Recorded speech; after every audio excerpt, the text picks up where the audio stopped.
CAB রাজ্য কমিটির পক্ষ থেকে বিকাশ ভবন অভিযান ঘিরে ধুমধুমার পরিস্থিতি। সল্টলেক করুণাময়ের সামনে সৌরভ গাঙ্গুলি একাডেমির সামনে প্রথমে বিক্ষোভ দেখাচ্ছিল।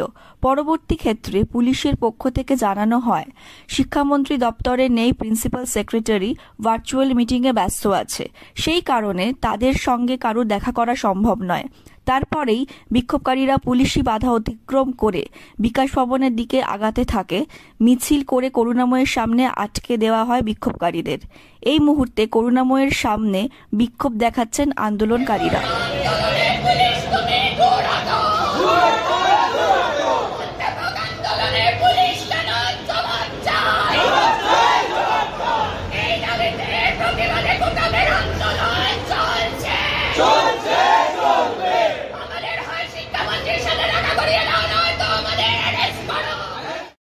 করুণাময়ী থেকে রুদ্র সরকারের রিপোর্ট, ক্যালকাটা 24।